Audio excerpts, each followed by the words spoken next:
네, 크레탑 기업 종합 보고서를 리뷰를 해드릴 건데요. 내용을 굉장히 자세하게 하지 않을 거예요. 예. 자세하게 해도 제가 하는 이야기를 다 외우기는 어려워요. 그러나 할 얘기는 쫙 하고 지나갈 건데 운전하시면서 그걸 들으시면서 이제 익숙하게 생각하시면 될 것 같습니다. 크레탑의 기업 종합 보고서의 표지고요. 보통 우리가 회사의 어떤 정보를 검색을 해가지고 크레탑에 들어가서 이제 회사 이름을 넣으면 대표이사, 회사 이름이 같은 회사가 쭉 나오죠. 그 중에 우리는 대표이사가 우리가 알고 있는 대표이사 인결을 눌러가지고 이런 보고서를 출력을 하게 되죠. 이 보고서 출력을 못 하시는 분 없으시죠? 못 하시는 분은 다른 분한테 배우세요. 예. 크레탑 아이디를 제가 가지고 있어가지고 다 공유를 했기 때문에 제가 공유한 부분들 뭐 아직 못 하신 분 있으실 수도 있습니다. 그러면 공유해가지고 할 테니까 들어가셔서 이제 기업을 검색을 해서 출력을 하면 PDF로 이런 파일이 나옵니다. PDF로 뽑으셔야 돼요. 그래서 유첨할 수가 있습니다. 첫 번째 장이 나오고 두 번째 장이 되게 중요합니다.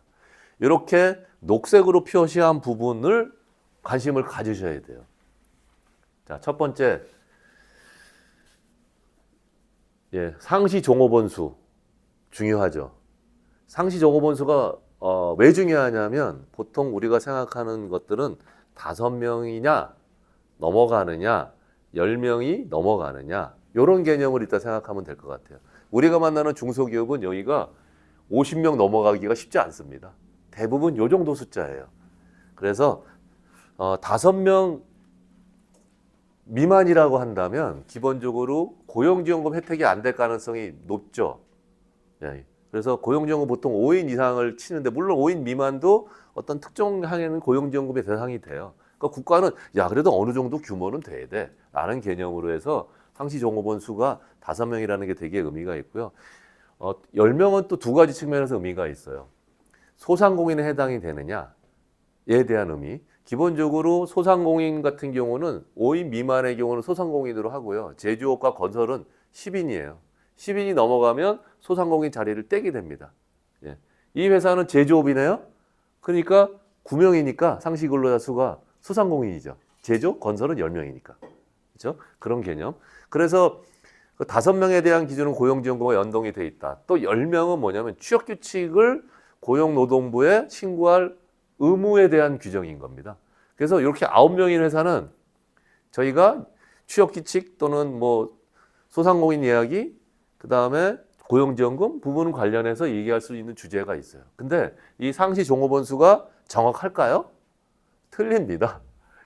틀린 부분들을 좀 보실 수가 있고, 실제 이 데이터는 많이 틀려요.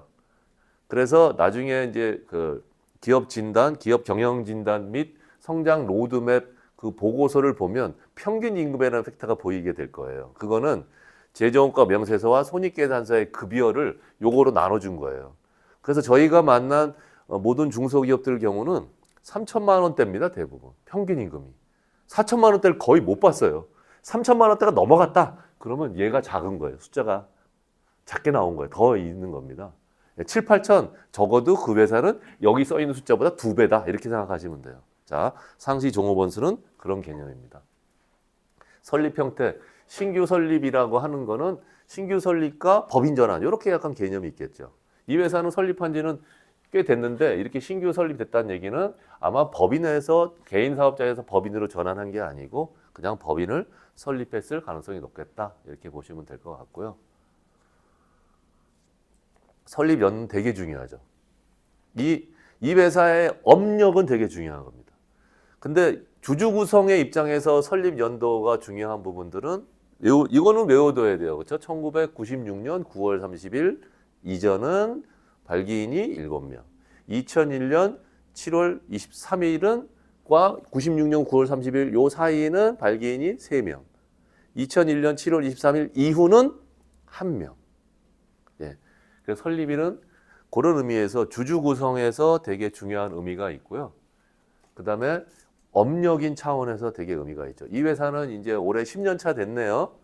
근데 10년 차가 됐는데 미처분 잉여금이 5억이야. 그러면 평균 5천만 원뿐이 못 번 거죠. 별로 영양가가 없죠. 근데 10년 차가 됐는데 미처 분위기 30억이야. 평균 3억씩 쌓아놓은 거죠. 그러니까 의미가 있는 거예요. 업력은 항상 상담하러 가기 전에 무조건 외워야 되는 겁니다. 설립 연도는 무조건 외우고 가셔야 돼. 대표님 몇 년, 며칠까지 몰라도 돼. 몇 년, 몇 월까지 하면 좋고 몇 년만 알아도 돼. 2016년에 설립해서 지금 10년 차 되셨네요 라고 하는 거를 머릿속에 항상 놓으시고 대화해서 하셔야 됩니다. 기업 유형, 일반 법인, 외간 법인, 개인 사업자 이렇게 표시되겠죠. 개인 사업자도 여기에 표시가 됩니다. 기업 종합 보고서는 법인만이 아니에요. 개인 사업자도 나오게 돼 있고요. 개인 사업자의 재무제표도 있는 경우가 상당히 있습니다. 자, 어쨌든 기업 유형은 일반 법인, 개인 사업자, 외간 법인 이렇게 나눠져 있다라고 보시면 될 것 같고, 여기 외감이 돼 있다라고 한다면 외감의 조건 외우시는 분들 있으시죠? 매출액 100억, 그 다음에 종업원 100명, 자산 120억, 부채 70억. 요 네 가지 중에 두 가지 이상이 해당이 되면 외감이에요. 그럼 여기가 외감이 딱 들어갔다라고 하면 이 회사는 매출액이 100억이 넘거나 자산이 120억이 넘거나 부채가 70억이 넘거나 종업원이 100명. 근데 종업원 100명인 경우는 거의 못 봤어요. 그렇죠? 그러면 세 개 중에 두 개가 해당이 되겠구나. 근데 이런 경우 부채가 많으면 자산이 많겠죠. 그렇죠? 자산은 부채 플러스 자본이니까. 부채가 70억 넘어가는 회사들은 대부분 외감 들어갑니다. 부채 때문에. 그래서 외감이라는 꼭 완전히 좋은 것만은 아니다라고 하는 겁니다. 그래서 그렇게 되어 있다. 기업 구면은 소상공인 5인, 10인. 그 다음에 소기업 좀 넘어가는 거죠. 그 다음에 뭐죠? 중기업. 우리가 바라보는 거는 세 개 중에 하나일 거예요. 소상공인, 소기업, 중기업. 그렇죠. 소상공인 말고 소기업, 중기업을 다른 말로 중소기업. 이렇게 얘기하죠. 업종별로 매출액 기준으로 합니다. 그래서 이 회사는 딱 보면 업력이 10년 정도 된 직원이 9명 또는 거기서 좀 넘어가는 소상공인 또는 소기업이겠구나. 얘가 정확하지 않은 거니까. 이렇게 판단할 수 있겠죠. 그리고 법인으로 바로 설립했고 설립 10년 정도, 요 정도 될 것 같고요. 나머지 표준산업분류 이건 보시면 될 것 같고, 주채권기관, 우리은행. 왜 이걸 볼까요? 그리고 부채를 가보니까 거기에 장단기 차입금이 꽤 있다. 그러면 또 할 얘기가 있는 거예요.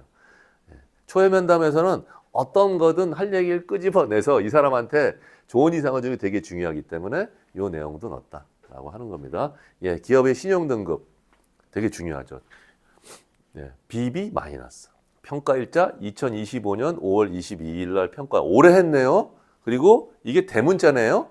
이거는 신용평가 등급을 받았다는 뜻이에요. 이 회사가. 스몰 BB면 신용평가가 아니고 모형 등급이라는 뜻이에요. 이 회사에서 그냥 재무제표를 보고 임의로 결정한 거고요. 대문자 됐다는 얘기는 이거는 신용평가 등급을 받았다는 거예요. 여기에서 또는 나이스든 신용평가 회사가 6개인가 있거든요. 거기에서 평가 등급을 받았다는 뜻이에요. 자, 신용평가 등급을 받았다. 무슨 이유로 받았을까요? 일반적으로. 대출?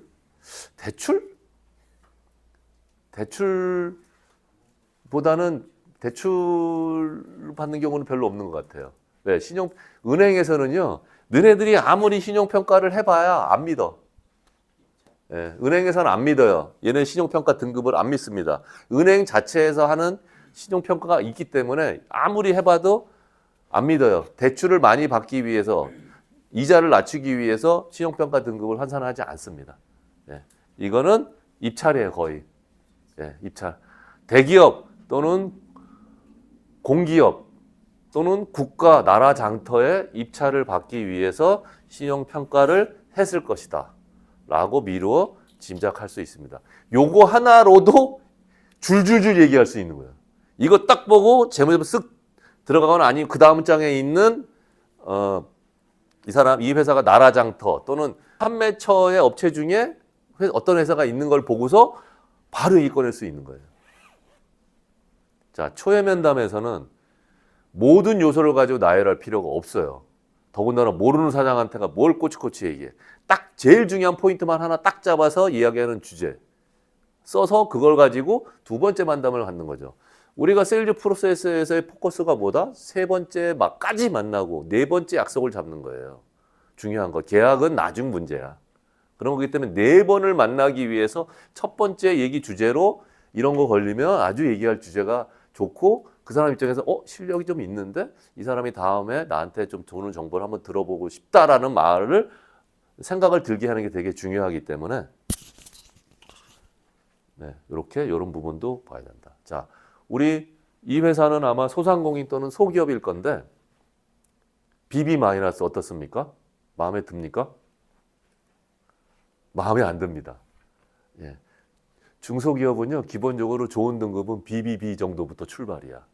BB 마이너스는 아쉬워.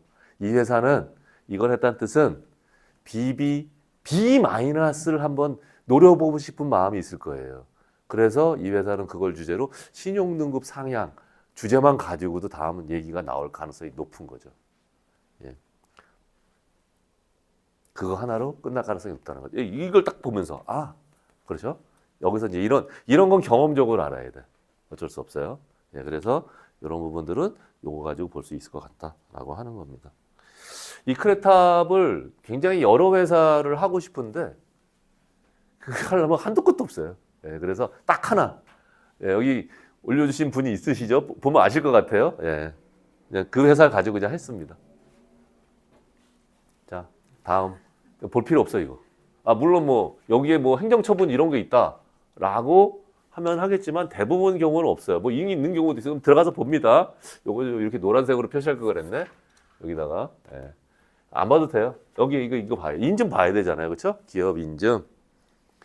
이 회사는 제조예요. 벤처 인증했네. 3년 단위로 갱신하면 좋겠네. 이노비주 없네. 좀 아쉽네. 이노비주 권할 것 같고 메인비주 있으면 좋겠다. 이런 거. 특허. 요 특허는 누구죠? 사장이 가지고 있는 특허인가요? 아니죠. 회사가 가지고 있는 거예요. 그렇죠? 디자인도 있고, 제조업이 그래 나름대로 준비 좀 했어. 예. 그 다음에 주요 주주 볼 거 없고 관계회사. 이 회사 사장이 주주로 있거나 어떤 그 특수관계인이 거기에 대표로 있거나 또 어떤 이 사장이 여기도 대표이사 여기도 대표이사 있는 경우들이 있거든요. 그래서 여기에 만약에 뭐가 있다 그러면 그 회사도 들어가서 자료를 뽑아서 같이 봐야 돼요. 물론 초회 면담에서까지 그럴 필요 없어. 왜? 초회 면담에서 그런 것까지 물론 근데 좀 익숙한 사람은 쓱 보고서 이 검토하는 시간은 순식간에 끝나기 때문에요. 오래 걸리지도 않아요. 5분 이대로 끝나 쓱 보면서 얘기할 주제. 그리고 향후에 이제 그 로드맵이 나오면 그걸 또 음성화해서 운전하고 내려가면서 들으면서 머릿속에 다 들어오기 때문에 어느 순간 지나고 나면 미리 볼 것 상도 없어요. 운전하면서 내려가다가 듣고서 목적은 뭐죠? 두 번째 만나만 간두면 되는 거니까 중요한 포인트만 넣어놓고 가는데 요게 활용하는 경우도 있습니다. 요거는 이제 보통 이거는 세 번째 만남을 갖기 위한 자료로 써야 될 가능성이 높죠. 어쨌든 중요하고 주요 구매처. 아까 얘기한 이 중에 하나가 뭔가 국가가 있거나 아니면 판매처가 뭐가 있을 때 아까 얘기한 신용등급이 영향을 좀 줄 수도 있지 않을까? 이런 이제 짐작해서 이제 하는 거예요. 네. 현금 흐름 등급 굉장히 중요하죠. 신용 등급도 되게 중요하고 그 다음에 현금 흐름도 되게 중요하는데 이 회사는 CR4네요.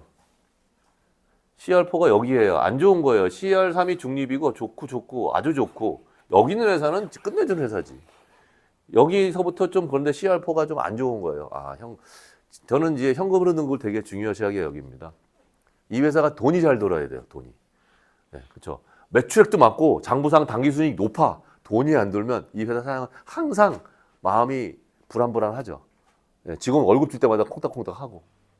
근데 과거의 상황을 보면 항상 여기를 벗어나지는 못했어요. 그래서 현금 흐름 등급이 좋은 회사는 아니다. 이런 회사가 보험 계약이 쉽게 나오지 않습니다. 그렇죠. 돈이 있어야지. 매달 우리 개인한테 50만 원 큰 돈일 수도 있고 그렇지만 법인한테 50만 원 큰 돈 아니라고 생각하잖아요. 1, 200 아무것도 아니라고 생각하지만 그 사장 입장에서는 매달 고정적으로 오랫동안 내는 것에 대해서는 부담을 가졌을 뿐이 없고 이걸 보면 미루어 짐작할 수가 있습니다. 심지어 이런 회사가 과거에 또 300만 원짜리 보험을 들어놓고 있을 수도 있어. 그러니까 이 회사는 좀 미리 감안해야겠다. 하지만 그것 때문에 내가 멘탈 꺾여서 미리 저자세로 갈 이유는 없는 거예요. 예. 하나의 참고치일 뿐이다 라고 보시면 될 것 같습니다. 예. 다음은 이제 연역. 그것도 중요하죠. 이것도 한번 쭉. 예. 그래서 연역 부분 같은 경우는 또 이제 한번 보면서 여기에서 이제 내가 이야기할 포인트를 찾는 것도 되게 이제 중요합니다만 아까 그 앞단에서 포인트를 찾는 경우가 대부분이라 여기까지 많이 보지는 않게 될 거예요. 하지만 처음에 공부하실 때는 많이 좀 보세요. 제가 드리는 그 성장 로드맵 그 보고서 자체가 이러한 부분까지 충분히 담지는 못해요. 예. 그럼 너무 양만 안 하죠. 양만 해봐야 필요 없거든요. 중요한 거는 나중에 이걸 사람을 고객을 만드는 거고 그러기 위해서 두 번째 만남을 갖는 게 되게 중요한데 모든 걸 미리 다 머릿속에 넣어놓을 필요는 없다라고 하는 겁니다. 이제 종합 의견 중요하죠. 연역과 약간 비슷해요. 이런 개념으로 어쩌고 저쩌고 이렇게 쭉 돼 있다라고 하는 거죠. 여기 보세요. 종업원 11명 돼 있잖아.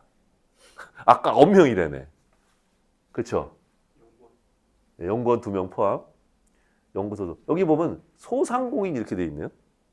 요거는 그럼 얘를 가지고 따왔을까요?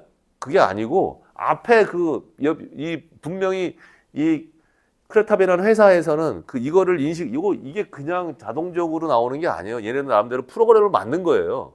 프로그램을 만들 때 이 팩터를 갖다 쓴 게 아니고 앞에 있는 그 필드 값을 갖다 쓴 거야. 그러니까 이런 오류가 나오는 거예요. 그렇죠?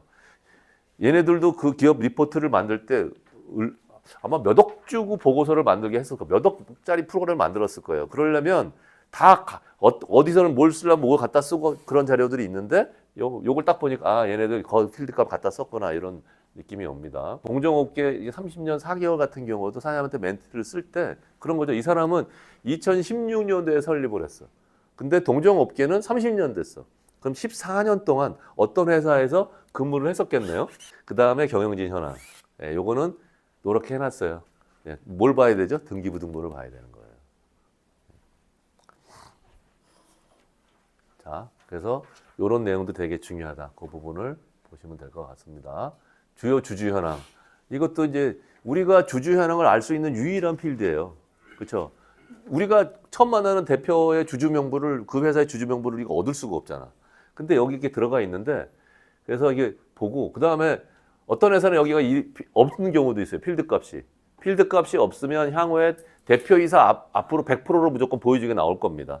우리 그 성장 로드맵 보고서에 보면 여기에 주주가 있으면 그 주주대로 가서 계산해서 나올 건데 없으면 대표이사 앞으로 무조건 100%로 나올 거예요. 그러고서 주주 명부의 데이터가 없으면 이렇게 뜰 겁니다. 어쨌든 이 회사는 주주가 굉장히 많네요. 그렇죠? 주요 주주 현황. 대표이사가 23.66. 왜 이렇게 적어 이거? 여기 가족이 있어. 합쳐가지고 얼마입니까? 38.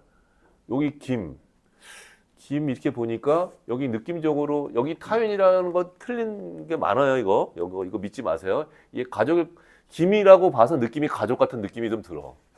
그렇죠? 그리고 이렇게 비율도 이렇게 나눴어요. 그렇죠? 그러면 일단 느낌적으로 등기부등본을 또 봐야겠지만 와이프, 자녀 이렇게 되지 않을까? 느낌이 그렇게 오는 겁니다. 맞나요? 네, 그런 느낌. 물어본 거예요. 이거 주인한테. 맞아요? 예. 그런 느낌이 있는 거예요. 그래서 이건 다 틀리다. 느낌적으로 배우자 아이들.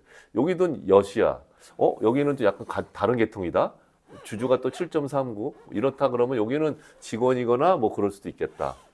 예. 어쨌든 가족이 아닌 누군가가 제3자 주주가 있다라고 하는 거는 저희가 바라본 관점에서는 좋은 건 아닌 거예요.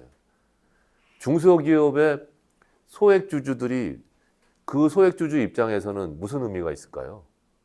별 의미가 없어요. 이런 회사가 배당 잘 안 합니다.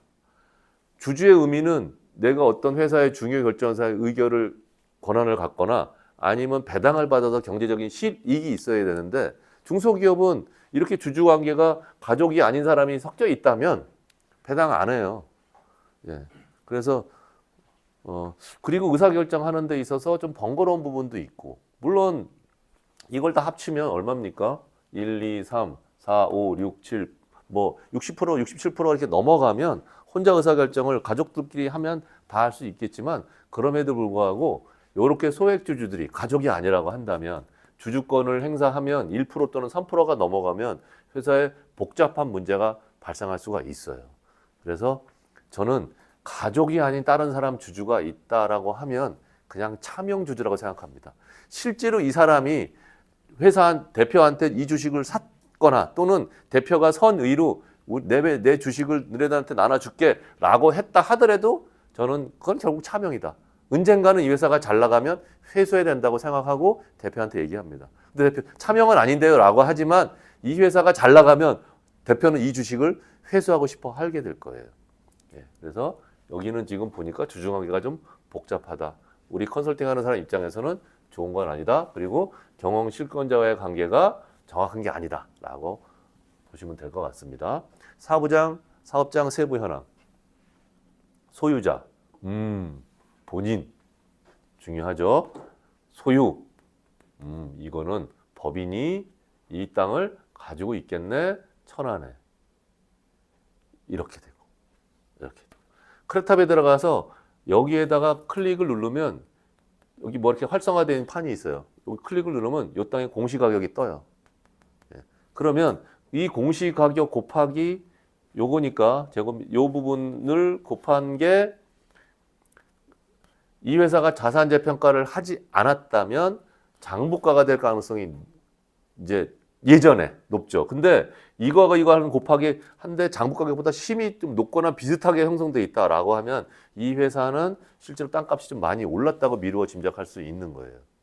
예. 그리고 자기가 소유하고 있으니까 그러면 그때 말씀드렸듯이 저번에 잠깐 얘기한 것 같습니다. 자산 재평가에 대한 부분들을 한번 생각해 볼 수 있겠다라고 하는 겁니다. 월세 규모는 안 나왔는데 담보 제공. 예. 그러니까 이 땅을 빚이 분명히 있겠네요. 예, 빚이 있어서 예, 자기가 돈 주고 샀고 이 땅을 언제 샀는지는 아직은 모르겠지만 재무제표를 여러 해 동안을 보면 언제 샀는지는 나와요. 그러면 그때 장부가와 지금 현재 공시가격을 비교해서 갭이 별로 없다. 그럼 땅값 좀 올랐겠네. 자산재평가를 통해 가지고 부채 비율을 조정할 수 있겠네 라고 생각할 수 있습니다. 물론 요것도 제가 그 보고서에 넣을 거예요. 이 팩타를. 근데 이제 이 주소로 가서 공시가격까지 땡겨오는 시도를 한번 해볼 건데 어려울 거는 같아요. 왜냐하면 지금 현재 인터넷 등기소에 우리가 등기부 등본을 띄러 들어가가지고 그거를 데이터를 가져나올 수 없는 건 막혀 있어요. 근데 향후에 뚫려요. 다 뚫리게 돼 있어. 뚫리는 게 아니고 다 허락하게 돼 있다니까. 어차피 우리 법인 등기부 등본, 부선상 등기부 등본을 열람하려고 다 해놨는데 데이터를 돈 주고 땡겨오겠다는데 그거를 국가가 막을 이유는 없는 겁니다. 그럼 다 땡겨올 수 있어요. 그러니까 근데 그게 곧 생겨요. 그런 부분들 니즈가 있고 법률적으로 막을 명분이 없으니까 아니 그러면 돈만 내겠다는데 돈 내고 열람하겠다는데 왜 막아? 그렇죠? 물론 해킹이라든가 여러 요소가 배제가 되면 다 열립니다. 그럼 공시가격 바로 땡겨다가 바로 계산할 수 있고요. 법인 등기부 등본도 여기 계신 분이 굳이 인터넷 등기소 가도 뽑을 것도 없어. 그냥 치면 들어가서 돈만 내면 나오는 거예요. 물론 이제 돈이 오고 가는 문제는 조금 있기 때문에 금방 되지는 않을 거나 결국 않겠지만 땡겨올 수 있는 부분도 됩니다. 그러면 계산을 하게 될 겁니다. 네. 어쨌든 이 부분도 되게 중요하다. 그래서 저는 여기를 보고 소유냐 안 소유냐. 비소유다. 그러면 이 땅의 주인이 사장일 수도 있어요. 그렇죠? 소유다. 그럼 법인이 소유한 거야. 그리고 여기 보면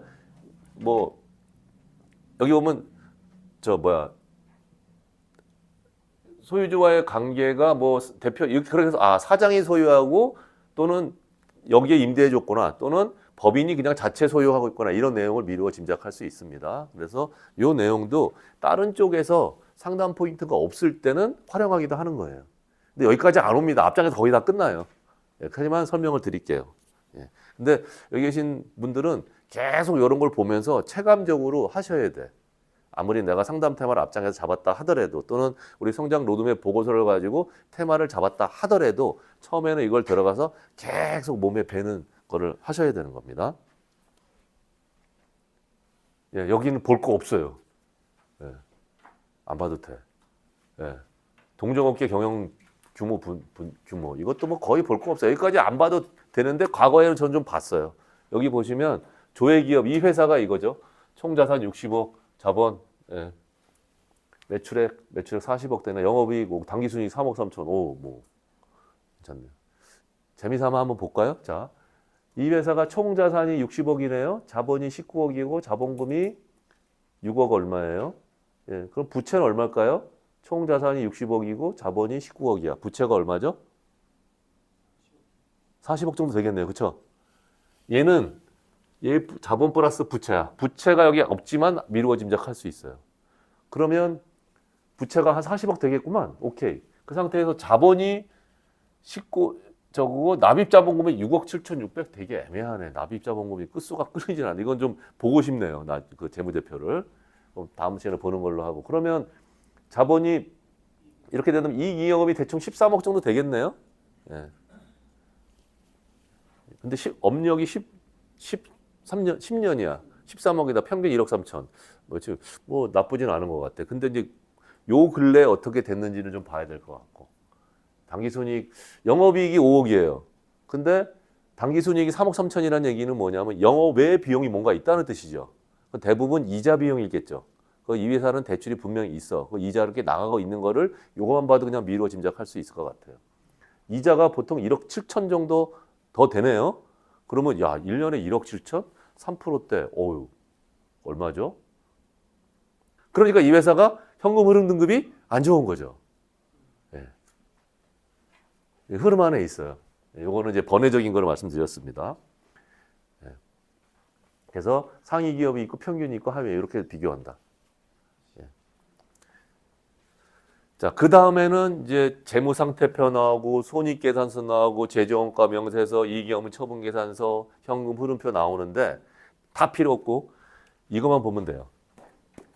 이것만 보면 되는데 사실 여기도 다 볼 거 없고 중요한 포인트만 보면 되는데 이 뒤에 나와 있는 거 30장 중에 그 뒤에는 현금 흐름표 뭐 무슨 등급 다 볼 거 없어요. 중소기업 그런 거 의미가 없어요.